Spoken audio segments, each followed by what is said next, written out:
North River community has always been a port of entry for new immigrants and citizens on their way out of poverty, a place where, for many of its residents, the American dream begins. In the mid-1960s, the community's center in Albany Park suffered from post-war suburbanization as residents moved to the suburbs and businesses soon followed.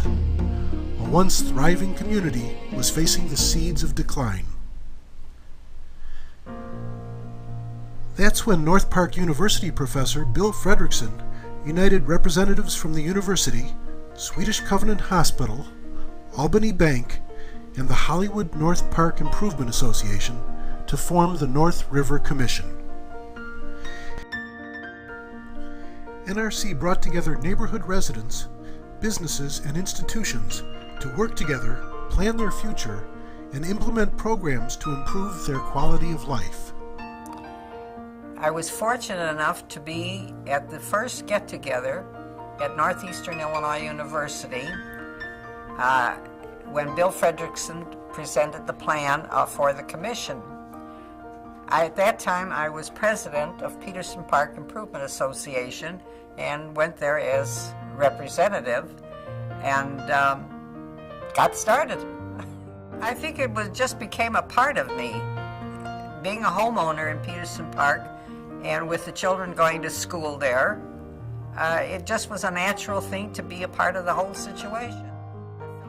I got involved in 64, 65, and the commission was founded by Fredrickson and his ilk in 62, I believe.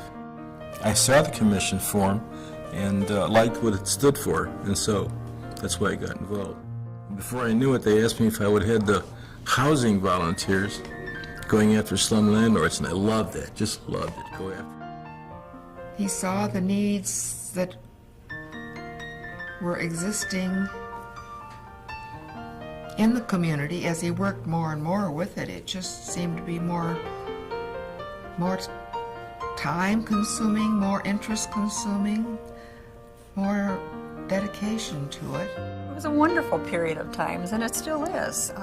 Sean was enthusiastic, and his enthusiasm always carried over to me. I was impressed with all of you. You were a lot of good humor in that organization, and there was never a, well, we can't do it kind of thing, you know. When I look back on all the things that group has accomplished through the years, it's amazing. It really is. The issue that really put the North River Commission on the map was North Park Village. When the city closed the 155-acre municipal tuberculosis sanitarium, developers and city officials proposed a regional shopping center and 3,000 condominiums. NRC organized the Coalition to Save the MTS. The community rose up and said no.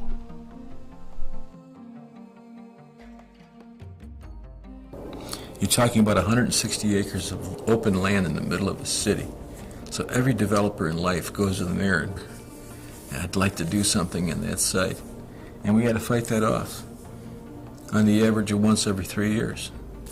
And we were successful each time. When the neighborhood won its fight with the first Mayor Daley and kept the site open and got his agreement to an advisory council, I was a compromise. I was acceptable to both sides, and they asked me to become chairman of the advisory council. So I have a sense that the original group that fought the first Mayor Daley to a standstill were exercising real democracy. This was, in a political sense, a powerless group. But they made a lot of noise, and they had a lot of right on their side. Again, it was the idea of this community fighting for what it wanted, what it thought was right for the community. And that's democracy in action. Today, North Park Village is an oasis in the city, with senior housing, a park, the city's first nature preserve and nature study area, community gardens, and a gymnastics center.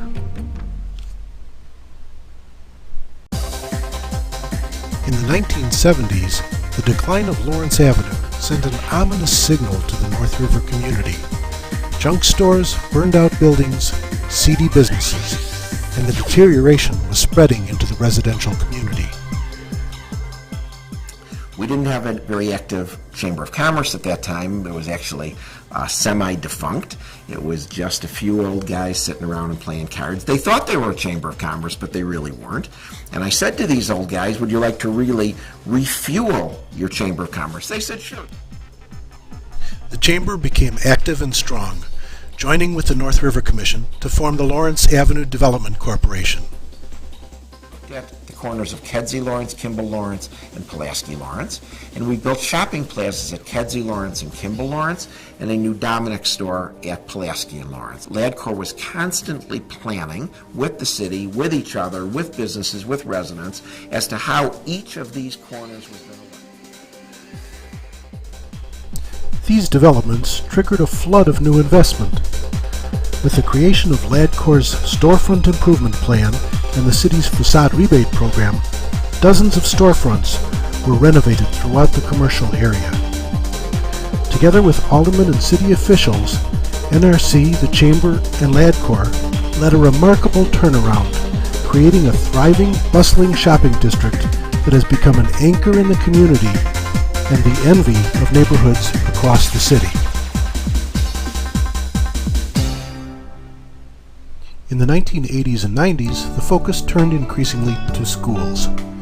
NRC spearheaded the campaign to relieve overcrowding with the opening of 2 new middle schools, Irving Park Middle School and Thurgood Marshall Middle School. The NRC began a new campaign. Began to get feedback that there was another resurgence of people moving out of the community, good, stable leaders, because they didn't think the high schools were adequate for their children.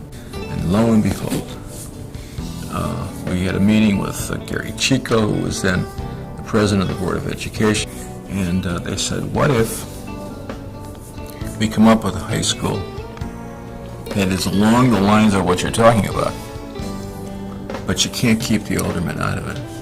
And we said at that point, we don't give a shit who gets the credit for this. The idea is to satisfy a need. If you satisfy the need, we'll all clap together and put it to bed. And they then announced a $30 million high school. Northside College Prep High School today is rated the best high school in the state of Illinois and a model for schools across the city. Whether the preservation of North Park Village, the redevelopment of Lawrence Avenue, improving neighborhood schools, or creating affordable housing, beautifying our riverbanks and parks, or developing Bankers Life into the Mayfair Town Center, for 45 years, strong, committed leaders have joined together with hope, optimism, and tenacity to create a vision of a better community. And time after time, they have turned that vision into reality. Now, new leaders have come forward. Hundreds of residents, business people, and institutional leaders have participated in a dialogue called the Futures Forum, talking, thinking, and planning for a future with quality affordable housing, vibrant bustling commercial strips, excellent schools and parks, and arts and cultural programming that celebrates not just the community's diversity, but also its unity, building the relationships to create a new and better community. Standing on the shoulders of greatness, they inherit a legacy of commitment. They come forward with a vision, many people uniting to create one very bright future.